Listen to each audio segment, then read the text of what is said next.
we'll get started. All right, Stephen? All right. Okay. All right, this meeting will come to order. This is the January 2021 Zoning Board of Appeals meeting. We just read this statement I have here for everyone. Want to take the opportunity to highlight a few guidelines to ensure business runs effectively, efficiently, and that all statutory and administrative rules are followed. In accordance with the Freedom of Information Act and Governor Lamont's executive orders, this meeting is being recorded and will be made available on the City of Milford website. During this meeting, if members of the Zoning Board of Appeals would like to speak, please utilize the unmute feature via Zoom and wait to be recognized. All participants will be muted during the meeting unless recognized by the chair. After being recognized to speak, please state your name, and for members of the public, your address prior to making a statement. Let us begin with the Pledge of Allegiance. Pledge allegiance to the flag of the United States of America and to the republic for which it stands, one nation, under God, indivisible, with liberty and justice for all. Roll call, please, Meg. Ms. Ferrante? Here. Ms. Valakut? Chrissy? Here. Mr. Wolf? Mr. Soda? Here. Mr. Casey? Mr. Dubois? Here. Mr. Hirsch? Here.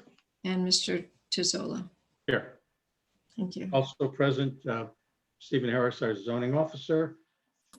Meg Green, our recording secretary. Let's see here. We're missing Chris Wolf this evening, so Mr. Hirsch, will you fill in for Mr. Wolf, please? Okay. Okay. Ms. Ferranti is going to recuse herself from item number 3. With that, Ms. Ferranti, we can begin with item number 1. Item number 1, 354 Woodmont Road, MBP 91/809/6BC0, 1 and 2, 3 and 4, ID Jonathan Klein, Esquire, for ATG CKG Real Estate LLC owner. Appeal the decision of the city planner in accordance with the provisions of section 9.2.1 regarding the refusal to accept an application to expand the use of Keepers Gentlemen's Club into the adjacent unit number 2 at 354 Woodmont Road on December 8th, 2020.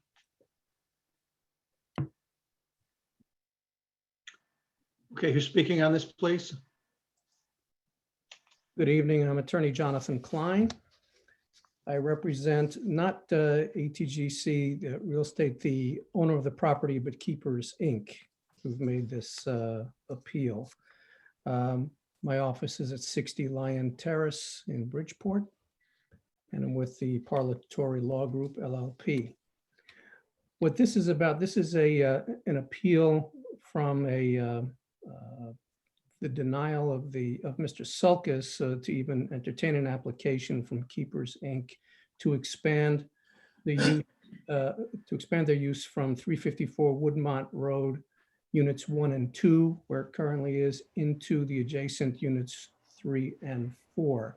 And what Mr. Sulkus informed my client in an email, and the full text of that is set forth in the grounds of appeal that you have in your packet, was that he says that the use is a pre-existing non-conforming use based on section 5.6.33 and section 3.11 of the zoning regulations. And he said we cannot accept an application for expansion since the request would not be zoning compliant.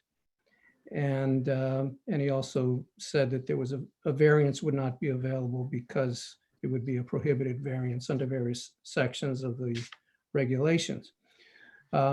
We respectfully submit that Mr. Sulkus is incorrect about this, and we take two different approaches to this. First of all, the use is in fact a conforming use and may expand into the adjoining space because that would also be a conforming use. 354 Woodmont Road is in an industrial zone, ID zoning district. And it is an adult-oriented establishment, as you know, as that term is defined in the regulations. Although it's an adult-oriented establishment is not a permitted use in any specific zone in the city.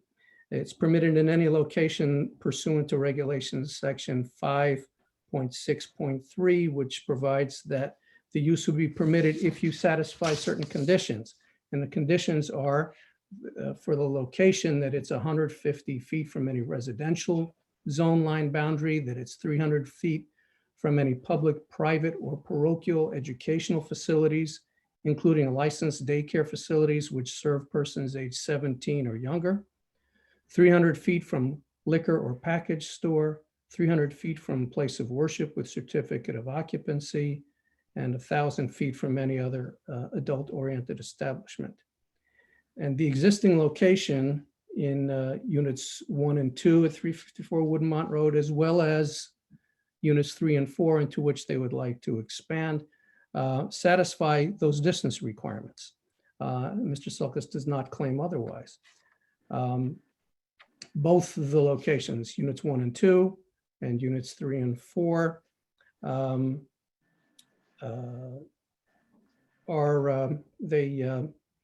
satisfy the requirements of the regulation. So it's not a non-conforming use, it is a conforming use. So the application should be accepted for expansion, and then we can, we'll see what Mr. Sulkus does with the application once he accepts it for filing. On the other hand, even if keepers were considered to be a legal non-conforming use, it's still permitted to expand it into units 3 and 4 because the section 6.2.1 cited by Mr. Sulkus provides no non-conforming use of a structure shall be extended to occupy space in another structure. Well, units 3 and 4 are not space in another structure. It's all one structure. If you're not familiar with the building, I attached to the grounds of appeal the map, the GIS map, which shows you this is, it's in a shopping center, for want of a better word. It's a large L-shaped building.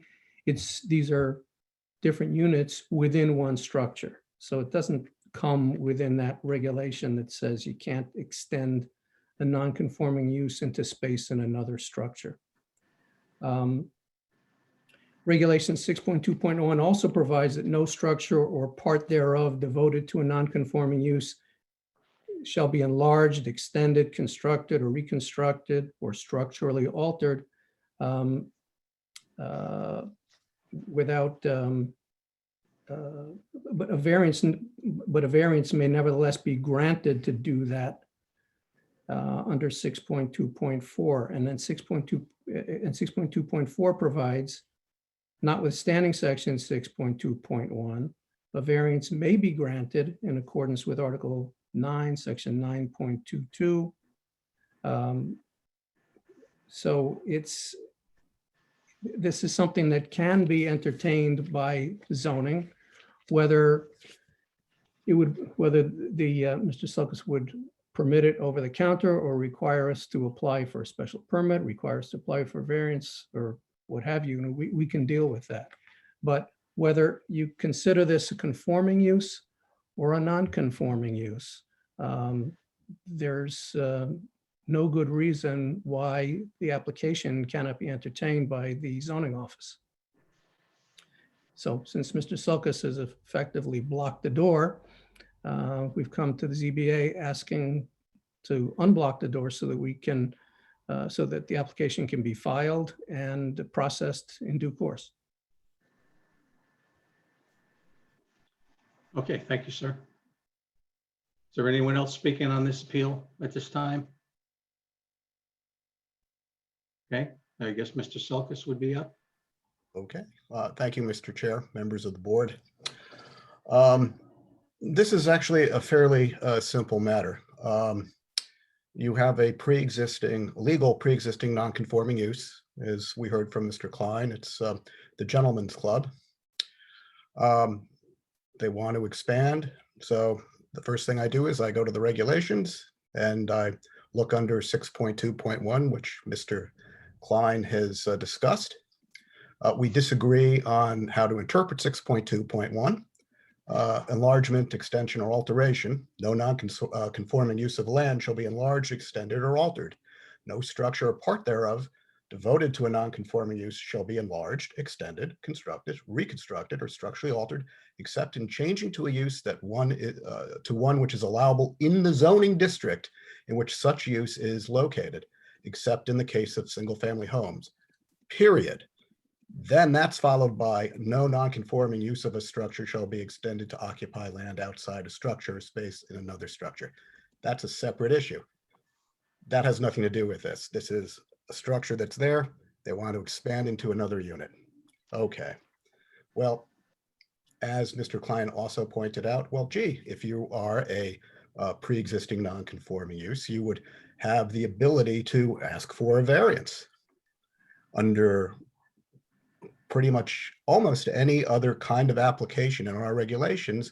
You could do that, except that when you get to section 6.24, which says seeking a variance for a non-conforming use in any property can be accepted as long as the use is not a prohibited variance, is found in section 9.2.3. That section lists 3 prohibited types of variances. And the very first variance that is prohibited from anyone asking for is any use that is detrimental to the community's public health, safety, and general welfare is prohibited. Now, it's not up to me to decide what is detrimental to the community's public health, safety, and welfare.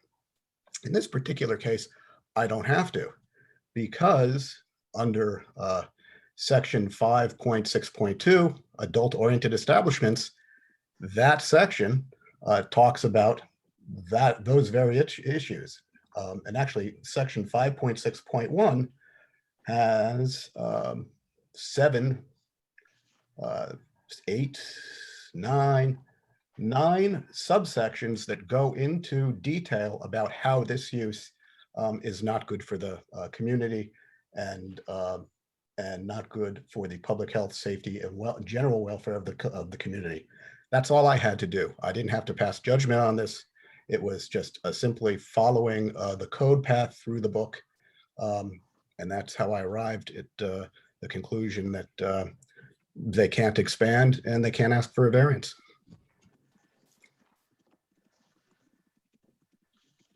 Okay, any questions for Mr. Sulkus? I have a question. Go ahead, Hey, Mr. Tom. Hirsch. Yeah, hi, Mr. Salkis, good evening. Hello. So here's the question. So currently, Keepers right now is in units 1 and 2. Is that right? That's correct. Okay. And you said it currently is a legal pre-existing non-conforming use, Correct. but it's not a permitted use. What's it really the difference here between a permitted use and this content of permitted use versus legal pre-existing non-conforming use? Very simply, in zoning, Yeah. a permitted use Yep. would be listed in the zoning regulations as a permitted use. Yep. It would be listed. So an adult-oriented establishment is not a permitted use in the ID zone. If you go to the ID zone in the book, it lists everything that's allowed in that zone. That is not listed. So what if Attorney Klein went to the zoning board? Should he go there instead of come here to get essentially to change either the zoning or something with this? If Mr. Klein would like to propose a zoning regulation change to allow the use, absolutely. He could. Okay. Because I'm just not seeing how you can expand on this legal pre-existing non-conforming use given the state of the regulations. I'd like to hear what Attorney Klein has to say about what I just said. Who was just speaking just now? Me, Eitan Hirsch. Okay. I want to hear what Attorney Klein has to say. What was your last statement? Go ahead. How you can expand this non-permitted legal pre-existing non-conforming use. Are you talking to David Selkis? I'm asking Attorney Klein that question. Oh, okay. Okay. Sure. Mr. Klein. As I said, well, first of all, well, I guess to answer the question, I can also at the same time respond to something Mr. Sulkus said. Regulation section 9.2.31 says any use variance that's detrimental to the community's public health, safety, and general welfare is a prohibited variance. Now, he's correct. It says the Planning and Zoning Commission made a finding of fact in 5.6.1 subsection 2 and 4 that an adult-oriented establishment is causes health, safety, and welfare problems for the community, and it made a finding that it's detrimental to public health, safety, and general welfare of the citizens of the city. But it didn't say, and therefore this use is prohibited. It says, therefore, such conduct must be regulated as provided in the zoning regulations. So it's not prohibited, it's something to be regulated. And therefore, that section does not categorically prohibit an adult-oriented establishment on that basis or any other basis. Section 9.2.31, if it were construed to prohibit a variance to permit any adult-oriented establishment use, as he apparently believes, the regulations wouldn't be regulating such uses, it would be flat out prohibiting such uses. And that's contrary to the express wording of the regulations. It's not prohibited, it's to be regulated.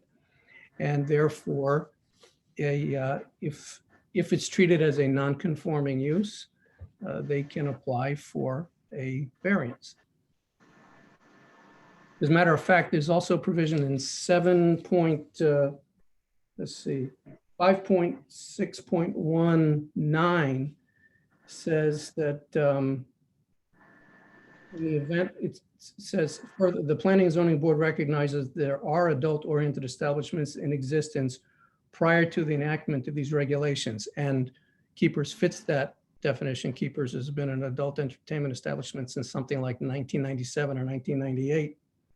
And it goes on to say, in the event, and I'm quoting now, in the event that any of these establishments do not conform to the location requirements established in section 5.6.3, the use as an adult-oriented establishment is hereby defined as non-conforming and subject to section 7.2 of the regulations.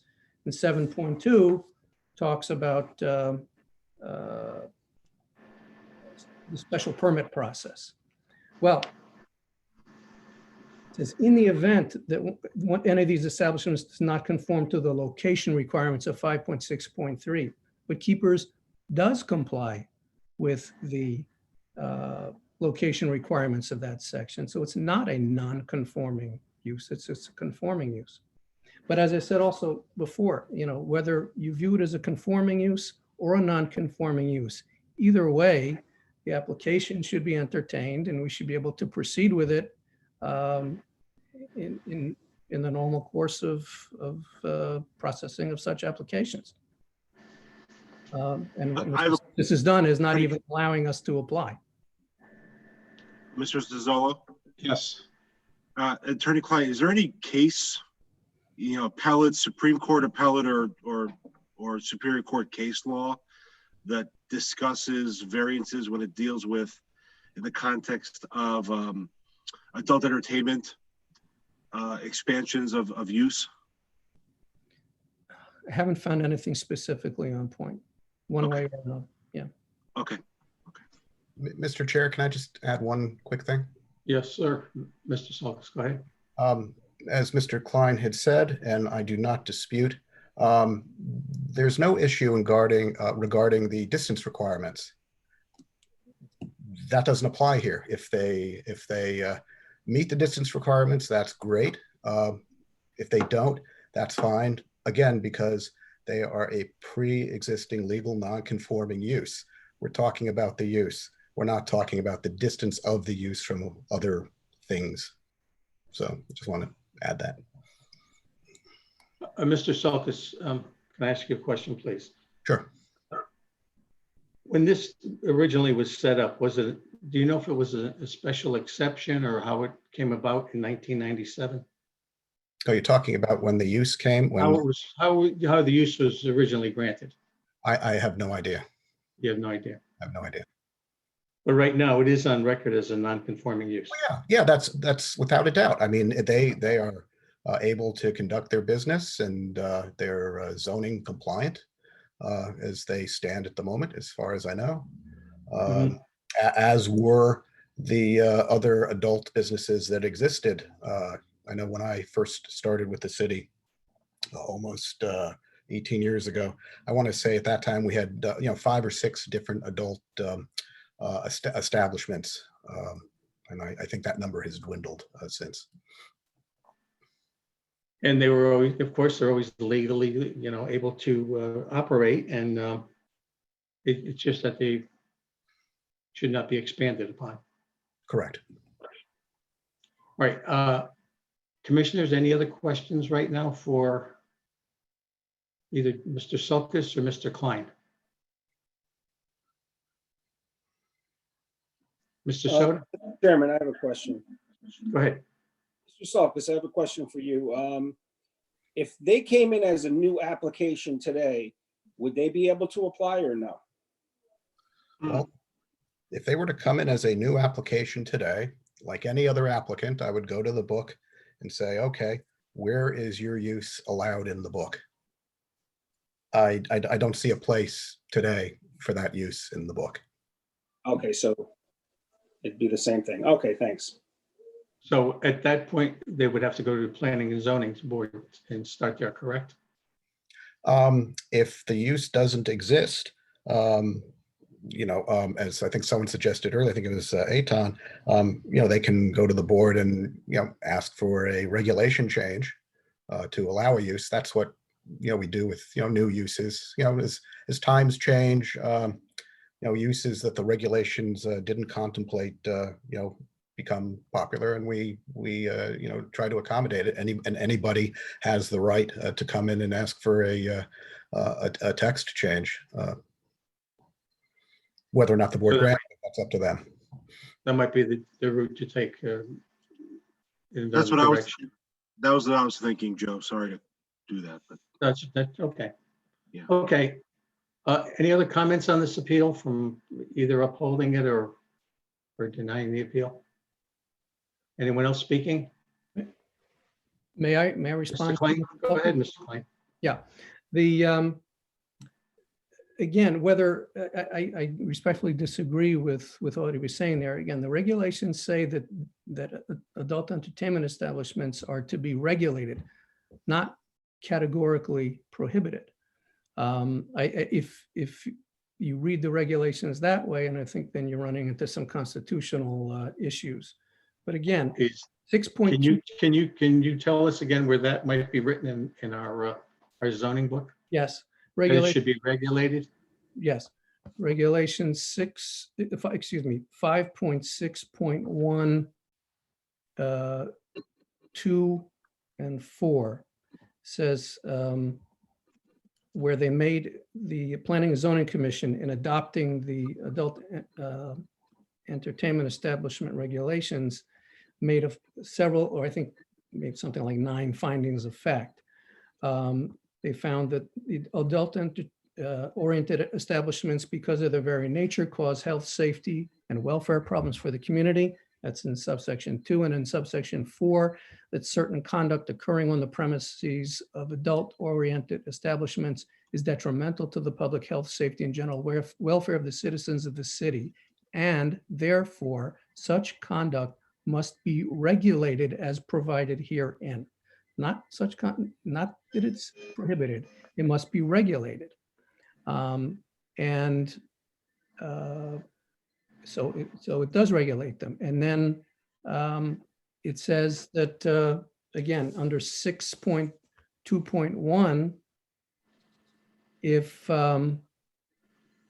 you want to expand, it provides that no structure or part thereof devoted to a non-conforming use shall be enlarged, extended, constructed, or reconstructed, or structurally altered. But it says a variance nevertheless may be granted to extend, enlarge, or alter such structure or use pursuant to 6.2.4. And that section says that notwithstanding 6.2.1, a variance may be granted in accordance with 9.2.2 to extend, enlarge, or alter any non-conforming lot, structure, or use. So the upshot of all that is this use is not prohibited, it's regulated, and you are permitted to apply for variance. Whether you ever get a variance or not, that's a different story. That's a decision that this board would ultimately have to make. But the process is there, and we should be free to use that process. And Mr. Sulk's position is we are not free to use that process. Mr. Chair? Yes, go ahead, Mr. Sulkis. I agree with Mr. Klein. The use should be regulated. Like every other use in our zoning book, everything is regulated. This particular use has some very specific regulations regarding it, but this use, like I agree with Mr. Klein, is a regulated use. I'm not saying that it should be banned. It's regulated like every other use in the book, that our zoning regulations have. Everything in every use in the city is regulated. Okay, Ms. Ferranti. So if it's regulated and not banned, then going back to the previous question of where would a new application fit in, where would a new application fit in? If there were a new adult establishment, where could it go in the city? I didn't say, again, there's nothing in the book that calls out that use. Just because the use isn't there doesn't mean that it's banned. If you want to establish the use under today's regulations or a version of this use, you are welcome to make an application to the Planning and Zoning Board to make a text amendment to allow a use that's not currently in the book. That Mr. Klein's client is not a banned use. It's a pre-existing non-conforming use, and they can continue to conduct their business. Mr. Hirsch. So as I understand it, then the way to regulate the use is not to allow it to expand. Well, yes, I suppose that's one of the things our regulation book says. I mean, the regulations say they can be there, which is a regulation saying, it's a pre-existing non-conforming use like any other use. You can be there, and if you want to expand, there are, I'm not going to go through them again, but there's a process, and I did that. I walked through the process, and in the end, when I got to the section 9.2 that talked about what types of variances we can accept, the first one there, basically talks about of prohibited variances, this particular kind of use based on the description in section 561. So, okay. Yeah. It's kind of like what I learned in law school, administrative law. Sometimes in life you take the bitter with the sweet. Anytime an applicant comes in, I want to help them get to where they want to go.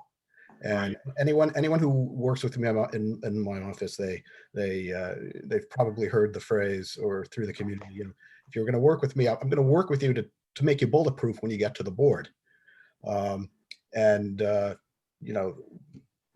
When I was approached to have this business expand, and I'm going through the regulations, I didn't see any way of making this at all bulletproof. And not only couldn't I make it bulletproof, I felt that I couldn't even, accept an application because the regulations they're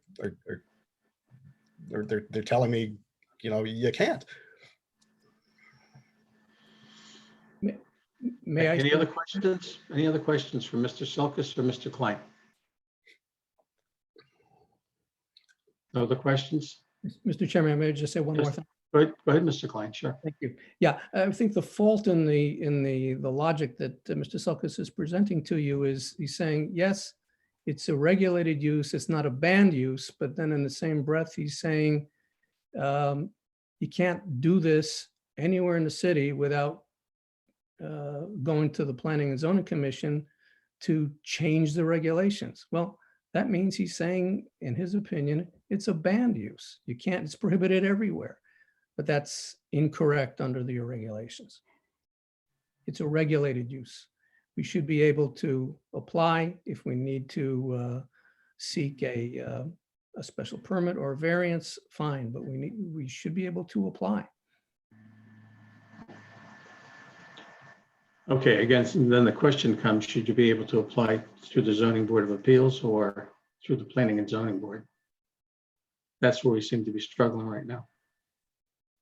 Well, the application from my standpoint would be either for a special permit or a variance. We can hash that out. I do not believe you need to amend the zoning regulations in order to apply. Any other comments from either commissioners or Mr. Sulkus?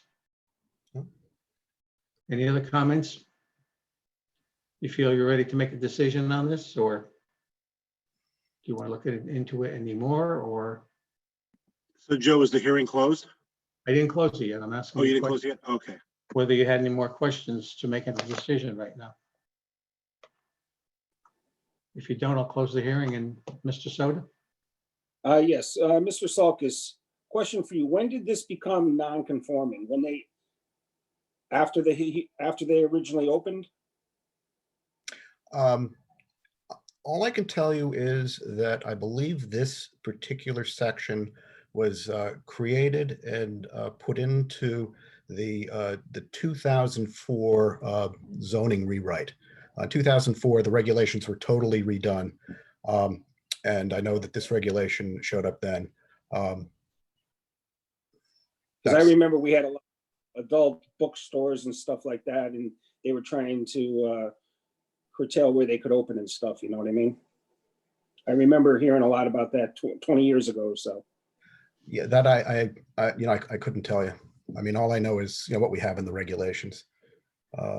Obviously, we have this use, we had other uses that obviously were established at some point, and I'm assuming they were there, legally, as however, like so many uses in town, that, some of them are there before you have regulations.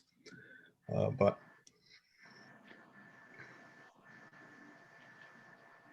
Mr. Hirsch, go ahead. All right. So Mr. Sulkus says this is a non-conforming use. I thought Attorney Klein said this was a conforming use. my opinion is this is a legal non-conforming use. That's And Attorney Klein, what's your opinion? In the first instance, we believe it is a conforming use. Okay. But what I'm saying is, even if you consider it a non-conforming use, you should still be able to move forward with an application. Either way. Okay. All right. Okay. All right, any other questions? You commissioners, are you prepared to make a decision either way on this right now, or? You don't have to make a decision this evening, but it would be good if we could. You want to move forward? I'm going to throw something out there. Can we get a legal opinion from the city attorney's office?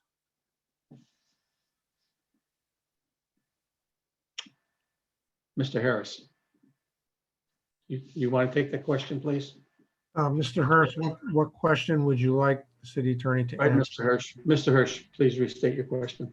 The question is, can we have the city attorney issue a legal opinion, first on the issue of whether or not is a conforming use versus a non-conforming use, and secondly, whether, how do I phrase it? Whether you can expand either a if you can expand a non-conforming use when you're not a permitted use. This is going to get down to be the city attorney's interpretation of either conforming and not conforming, correct, Mr. Harris?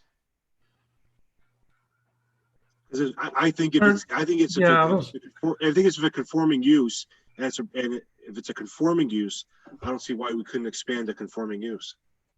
Well, I can weigh in on what I think the regulations say, if you'd like to hear it. Sure, absolutely. As a legal non-conforming use, it may continue as it is. But under 621, it cannot expand. By expanding, so if they want to move into the space next door, that's expanding the use. It's going from, X amount of square footage to Y amount. They're making the use bigger. And the regulations prohibit that. It's a prohibited variance, and under Section 9, any use that's detrimental is not allowed. You can't have that kind of a variance in Milford. And Section 5.6, subsections 1 through 9 describe this use as detrimental to the city of Milford. So you have the regulation itself, 5.6, calls itself detrimental. Section 9.2 says you can't entertain a variance for a use that's detrimental. Section 6.2.1 says you can't expand a non-conforming use. That's my opinion. But my question is it a non-conforming use? Yes, it is, because it's not allowed in the zone. If you look through the zone, you won't find adult entertainment listed as a permitted use. Therefore, it's not allowed. It's a non-conforming use. The fact that it's there, suggests that, it was there prior to that zone change, that text change. That's why I was wondering, because how it got there if it was a non-conforming use in the first instance. The fact that it's there and the fact that the regulations were changed in around 2004, to me suggests that it was there prior to 2004. The regulations were then written to make this use legal non-conforming. So it can remain as is. But no more, no less, or no more, I should say. No more. Okay. Okay. That was what I wanted to. Okay. Drill down. So are we ready to make a decision on this? Yeah, I think we are. Okay. All right. So if there's no other questions for Mr. Klein or Mr. Sulkus, I'm going to close this hearing. No other questions? Okay, this hearing's closed. Okay, commissioners, your thoughts?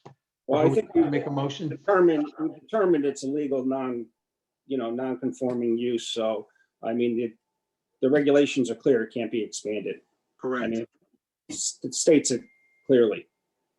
Okay. So your motion would be? Well, I don't know how I got to word it, but I want to uphold Deny the appeal. this decision.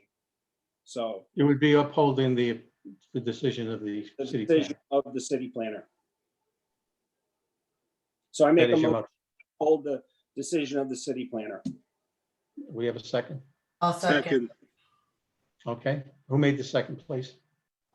Christine Valaket, Esquire. Okay. All right, we have a motion to uphold the city planner's decision. Ms. Ferranti, With the motion. Mr. Hirsch, With the motion.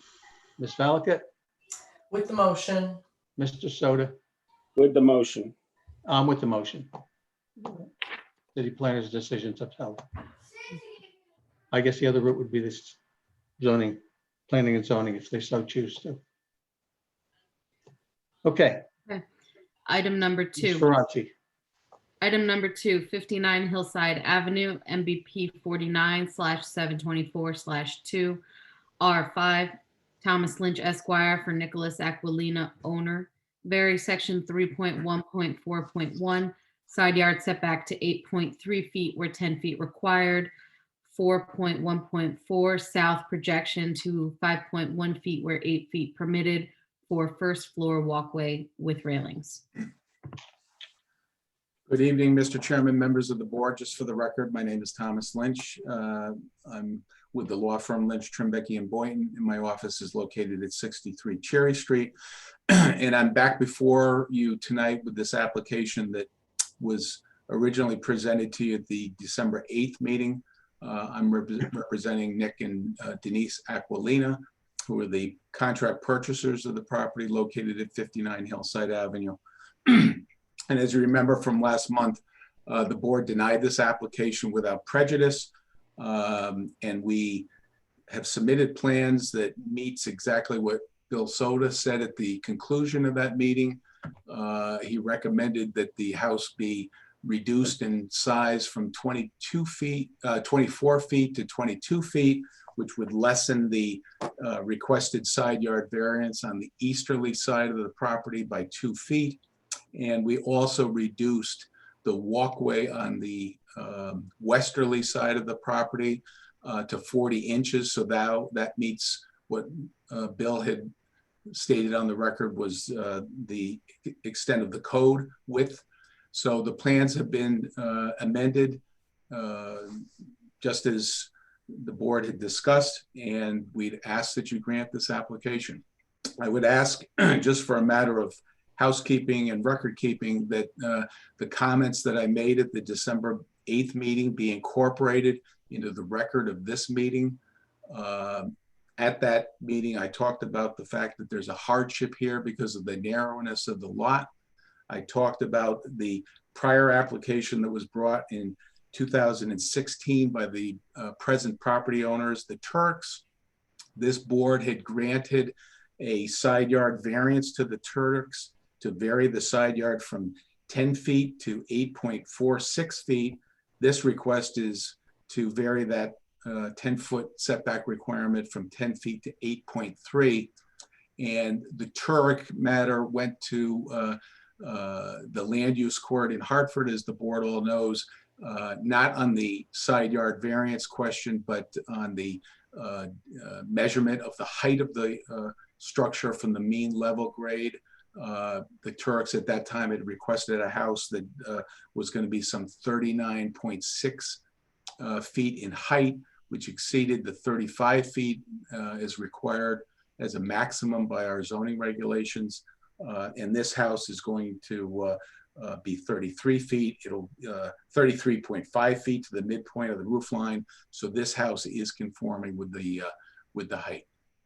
So unless the board has any other questions, these revised plans meets the spirit of what we had spoken about last month. And again, I reiterate the fact that this is a narrow 35-foot lot. There's been many houses built along the shoreline on Hillside Avenue that are the same size or larger than this house. So it's reasonable compared to the other houses in the neighborhood. And I also submit to you that because of its location next to the city park on the westerly side, there is a sufficient buffer, for lack of a better term, between this house and any adjacent house on the westerly side of the property. So it does create proper spacing. I also noted on the record at the last meeting that the prior house had a detached garage that was encroaching the front yard setback, and also the prior residents did encroach on the current side yard setbacks. So the placement of this house in the center of the lot actually reduces prior nonconformities.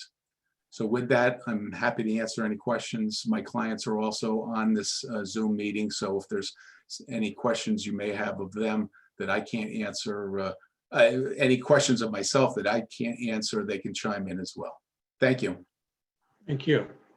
All right, any questions on being in favor? Anyone else want to speak in favor of this application? Mr. Harris, can you take down this blueprint if you would? Thank you. Okay, no one else speaking in favor of this application? All right, Anyone here opposed? If you had been with us last month and you had stated your comments on why you're opposed, if you do want to speak again, can you just give us kind of a short review of what you had said the last time? Okay, I'm seeing a Wendy. I don't see your last name, so we'll have to say Wendy, you may speak. Yes, thank you. My name is Wendy Drost, for the record, and my address in Milford is 64 Hillside Avenue. My husband and I spoke briefly at the last meeting, and the 2 points I want to make tonight, I think will summarize our position. And I'm speaking in opposition to granting the variance at 59 Hillside. The reason is our position is that any architectural home plan, we want it to conform to what the current zoning regulations are without a need to request a variance. There really is no true hardship that's been demonstrated by a prospective buyer or purchaser of the lot. My position is that one simply needs to build a smaller home given the size of that lot. If the dwelling that is built would fit within the allowable current zoning footprint, it wouldn't be encroaching as much on the property line that does abut the park. That is one of our 2 concerns. And I wanted to comment in particular about some of the discussion that occurred at last month's meeting in regard to many of the neighbors that I have spoken to who sent in emails opposing the proposed structure. Our position was characterized by some as if we simply did not want anything built on the property because we've grown accustomed to the open space and any new building there would be affecting our view. And that is not our position. That's not how we feel. I mean, we know that there's a building lot that exists there. As neighbors, we understand that a home will be built there. And when that happens, we will certainly welcome new neighbors when that occurs.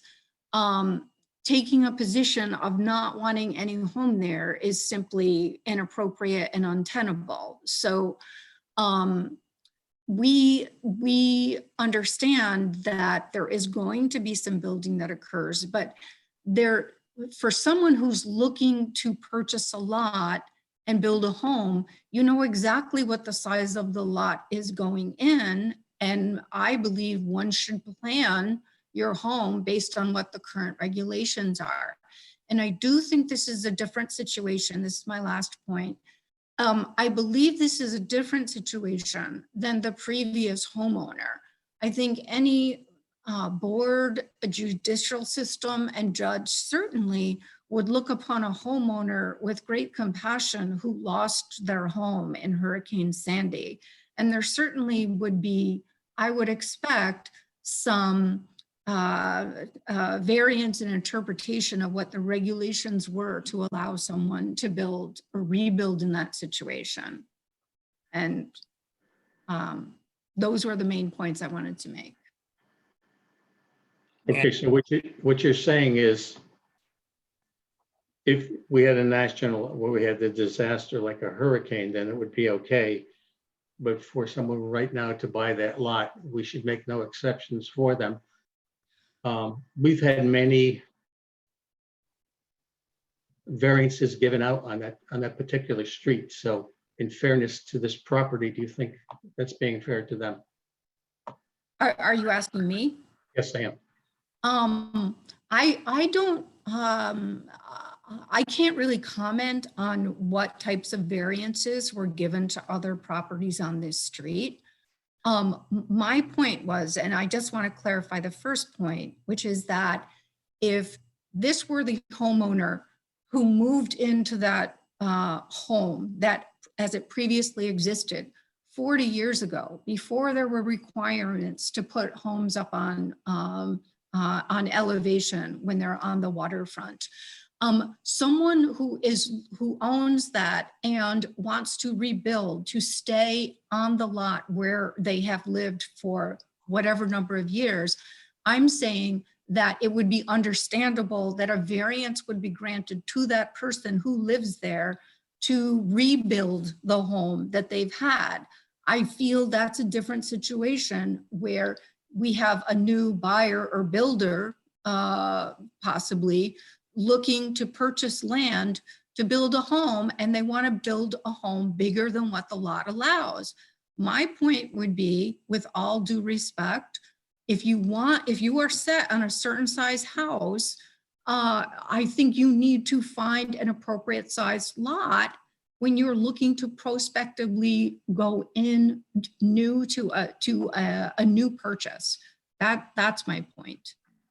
And it is possible to build a home on that lot that is narrower on what the current regulations are. And you could go right down our street, as I do every day. There are lots, there are at least a few lots that are as narrow as this, and the homes are very, very narrow. Much narrower than the proposed, is it 24 feet or 20? I mean, there are homes down the street that are narrower than the proposed 24-foot house, and it's because they have a narrow lot. Okay, thank you. Mr. Lynch will address some of your concerns at the end of this. Okay. And may I speak quickly as well? Go ahead, sir. Absolutely. Go ahead, sir. So Your name, please. Your name, please. Paul Drost from 64 Hillside. Okay. And just a few quick things. So yes, there's not really a hardship because you can build a smaller house. Technical point, I bring this up because it happened both times. The notice that was put out on the street was put up on Thursday for a 2-day meeting. So I understand that's not adequate notice based on the regulations. We did get a letter the last time, but there was no letter sent out this time. I don't know if the letter is a requirement of the regulations, but the notice was shorter than what's required. The one other point I'll make is in looking at the plans and looking to see, why does the house need to be that wide? I'll point out that it's the 2-car garage that seems to be forcing the size of the house. Because as far as I can see, it's at about the minimum width for what you could fit a 2-car garage. Once you put the 2-car garage in, you can't have a front door, a proper front door. You have to put the door on the side of the house. So then you have to wrap around a deck. So it would seem that the lot is more sized for a 1-car garage than you have a normal front door. You don't need a variance for the width, and you don't need a variance for the walkway on the side. Thank you very much. Thank you, sir. Any other opposition that wants to speak, please? I'd like to speak, please. I'd like to speak. My name is Denise Wilczak, and I live at 46 Hillside Avenue. As the last meeting, I objected to the construction based almost like what Wendy said. You want to come here? That's great. Build the house. We know the house has to get rebuilt, but you can build it to the standards that are required. It makes me think that this is not a home being built for somebody to move into. It's being built for speculation. And that's the part that's bothering me. Why do we need this big house here for, you tell me you have a family, you have 3 or 4 kids, you have 3 cars. Okay, I get it. I really wonder if that's so true. And I really and truly have a problem with people thinking that we are wanting to lose our view. We're losing our view. This is where we live. We have to lose our view in order to stay safe. So I really, come on, rebuild, but stay in your lane. Go down Hillside Avenue, it's a joke. Some of those skinny little houses, they squeezed into there. You can pass the salt and pepper from one kitchen window to another kitchen window. They're so close. That's ridiculous. And that's all I have to say. So I'm still opposed to it. Okay. Thank you for your comments. Anyone else speaking? Any other opposition? Any other opposition? Mr. Lynch, you want to rebut on a few of these things? Tizola Yes. wanted to note that there were, I believe, 3 other submitted notes of opposition. Okay. Yeah, so just addressing the notes of opposition and the 2 speakers who did speak tonight. I note their addresses as 64, 68, 50, 56, 46. Those are all the even numbered houses on the opposite side of the street. So these are all folks who do live across the street from the property.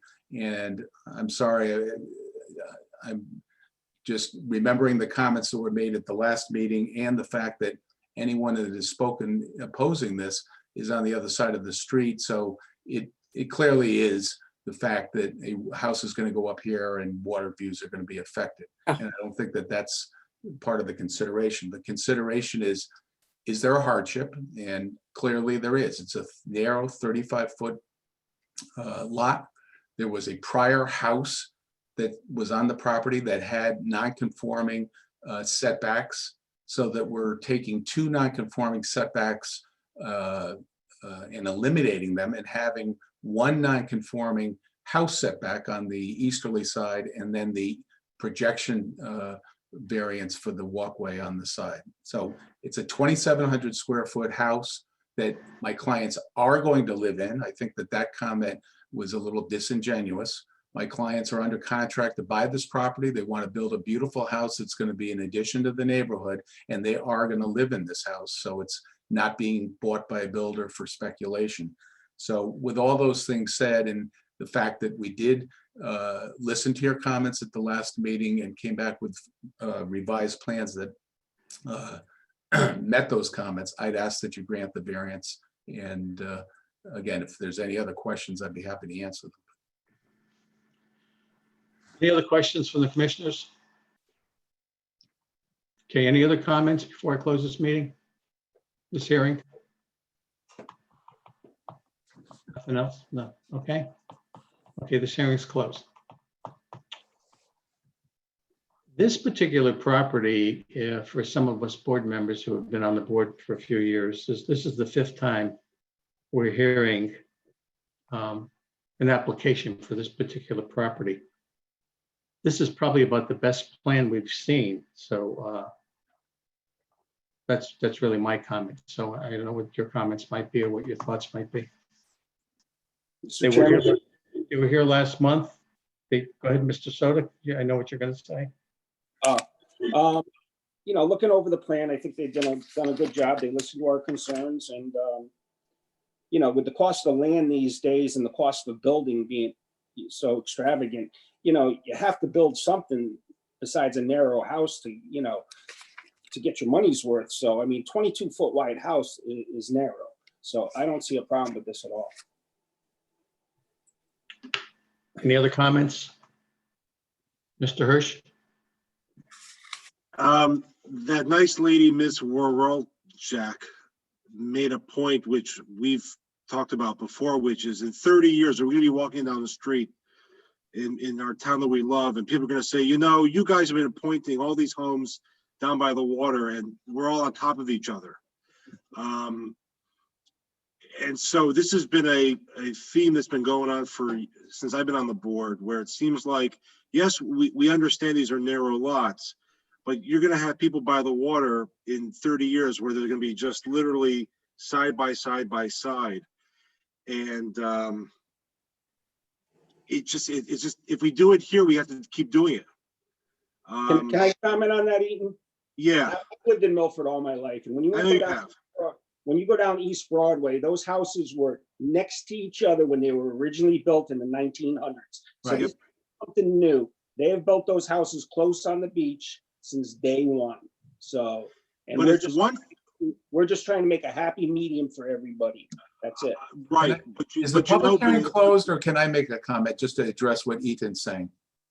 Steve, did Joe close the public hearing? I did close the hearing. You did? Okay. Mr. Harris, is he allowed to say anything? No. You know, that was 1900. No, the only, Mr. Chairman, the only members that can speak are board members because the hearing is closed. Okay. Go ahead. So go ahead, Mr. Hirsch. You had something else? What I'm saying is, yeah, Bill, I understand the houses are all close together, but it's one thing for houses to be close together. It's nothing for a house to no longer be there. Now you're going to build up again from the ground up. It's one thing if it's a structure from 1900, but when you start knocking things down and building up again, you know, you don't have to do things the way they were 100 years ago. On the other hand, I think this is a pretty good design. So where is the balance? Mr. Hirsch, that particular house, looking at it from the front on the right side, there's no other structure near it right now. And we already gave a variance on the previous house here for 8.4. 8.6, and now it's 8.3. Now it's 8.1, so it's only a couple inches. And they did take 2 feet off the width of the entire house. It was 24, now it's down to 22. I got it. I get all that. What I'm saying is, what I'm saying is when you're building a house from scratch versus what's already in existence, you know, however it was done 100 years ago, I don't care. Whoever did that is long dead, but we're here now. So my point is finding that happy medium. You can't change the land. The land is 35 feet. You know what I'm saying? But you could decide what you put on the land. But you think you can go much narrower than 22 feet? You know, I don't think you have a constitutional right to build any house you want at any size you want. I don't, you know, if you want to go there. Eitan, I do agree in theory wholeheartedly with what you're saying. But another thing to consider as we try to find a happy medium, which is what we tend to do, is that this house is conforming on the side where there is a neighboring house. Yes. You're asking for the variance on the side where there is a park. City park. Oh, no, I got that. I'm just raising a point. I know. For the next one and the next one, you know, what comes, you know, what flows from this. And at some point, you know, what was done 100 years, you know, Bill's making a point about something that happened 100 years ago. I don't give a damn what happened 100 years ago. My ancestors didn't live here 100 years ago. Well, the point I'm making, Eitan, is those lots were made 100 years ago to 35 feet, and a lot of them were even 30 feet. You know what I mean? Yes. So, you know, you have to do what you have to give variances, or these people. You have to do something. Yeah, and that's my point. You have to do something, but the question is, what do you do? That's why. And Bill, 100 years ago, they were building cottages. Now they're building 2,700 square foot houses. I understand. People are bigger now. All right, Christine, well, let's ask Christine. Land is so expensive, you can't. No, I am for this particular proposal. What I'm saying is that the reason why I raised is because you have 2 people who are objecting. So, you know, if nobody was objecting, it's one thing, but we got 2 people objecting here. Well, you have more opposition than that, but. Well, and 2 people present who are objecting, but you have a lot of people objecting to this, and you know. I agree with you, Eitan. I agree with the point that you're making, and I also agree that I still feel favorably about the application, given some of the alternatives that have come our way. All right, so make a vote. If you're out, well, I'll put that out there if you guys discuss through with your comments. We ready to vote? Are you ready to make a motion? Who wants to make a motion? I'll make a motion to approve. Okay. Approval is based on the narrowness of the lot. Second? Who's second? Do we have a second on the motion?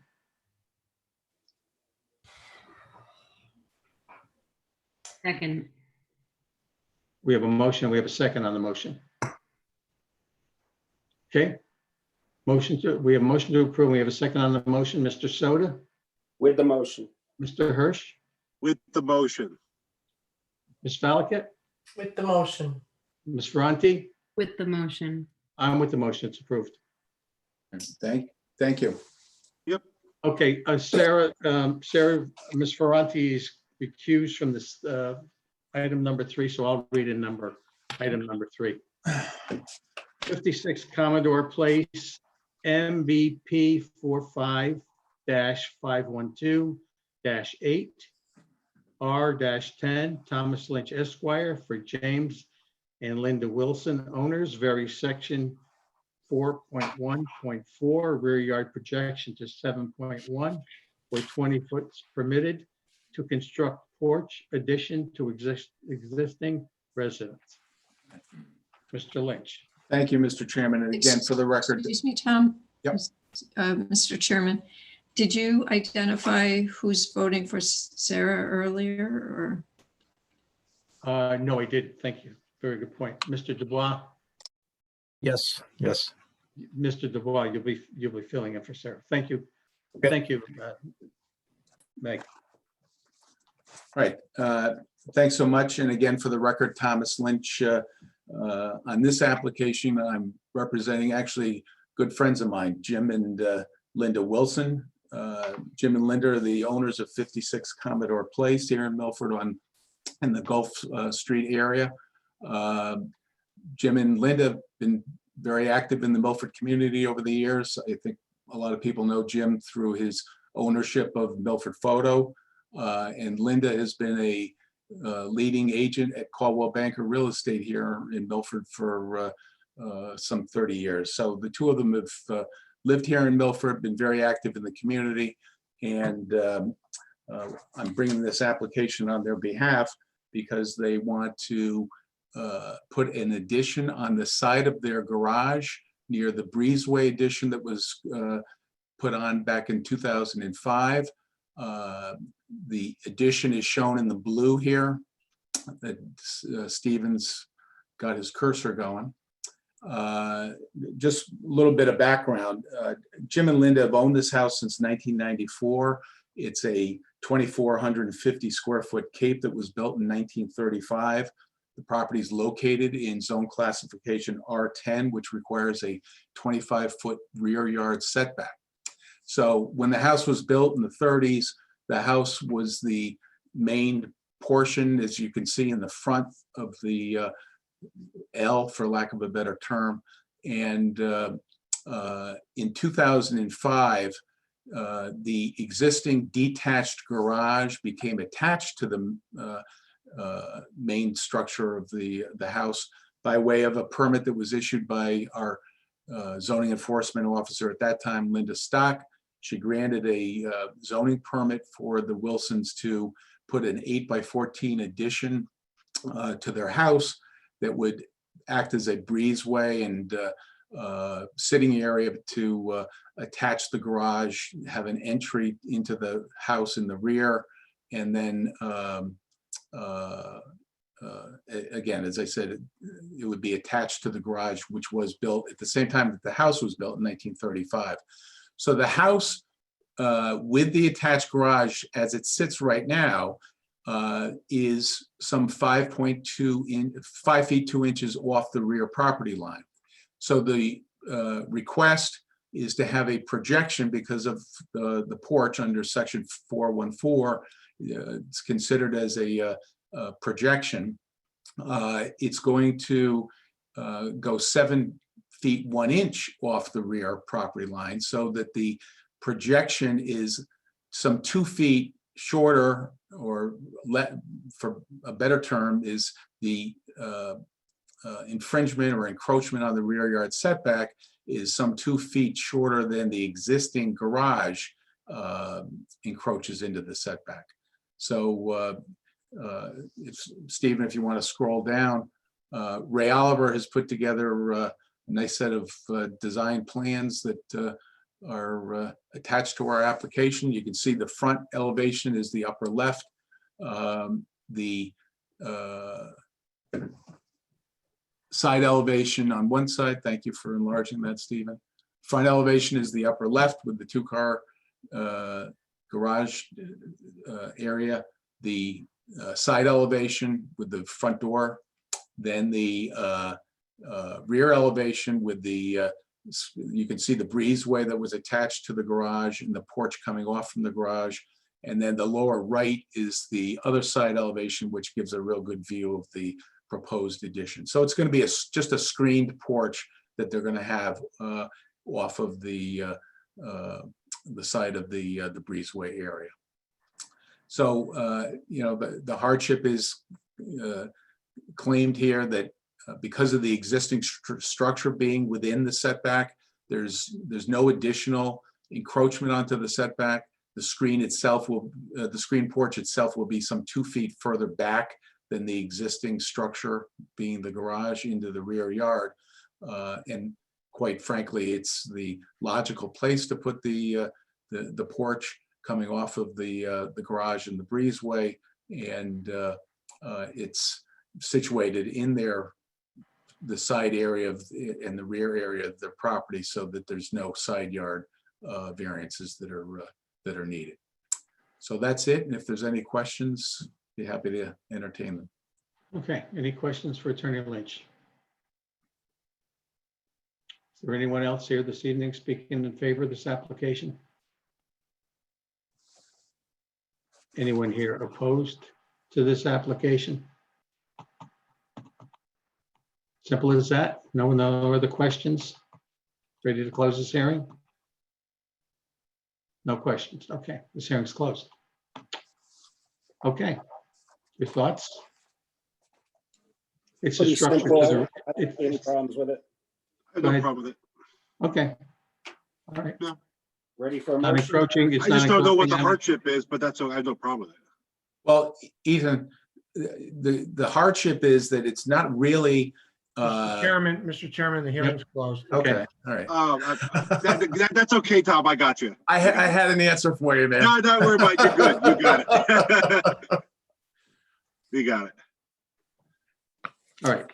I believe Mr. Lynch did state before He did. what one of the hardships was with the lot. So The lot- it's the not lot encroaching on anything else. There's, we have no opposition on it. It's No, it's- the garage already encroaches.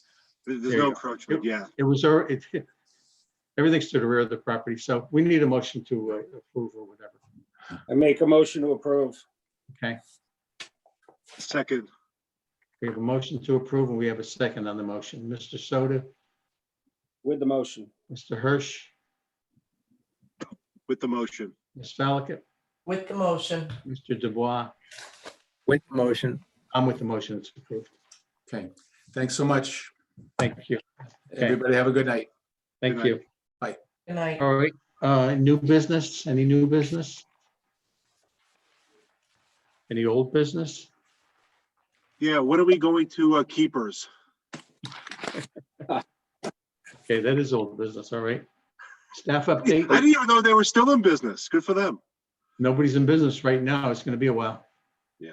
Mr. Soto, did you have something on old Yeah, I business? just want to thank Meg for the paper plans instead of last month when you didn't have any. Oh, okay, It's nice to look at something. Yeah. Bill, I live to serve. What's that? Bill, I said I live to serve. Thank you. It's too confusing on the screen. Totally. staff update. Acceptance of the minutes from December 8th, 2020 and December 17th, 2020 hearings. Everyone read their minutes? Everything look okay? All in favor, say aye. I Aye. Opposed? All set. Applications for next month, February 9th. we're expecting one that I know of. Okay, and it's good we have no carryovers. Can't wait. Can we have some simple ones if they come in, please? These were easy. This was easy today. Well, Yeah. we still take a little time to discuss, so. Well, it's all like legal regulation, legal lease. Okay. Any other business? Okay, motion to, Make a motion to adjourn. makes a motion to adjourn, okay? All right. Second. second. Thank you, everybody. Good evening, everyone. Thank you very All right, much. see you guys Good later. night. Meeting's adjourned. Thank you, folks. Bye. That was a lot of fun. Bye. Thank you, guys. Bye. Night, John. Right.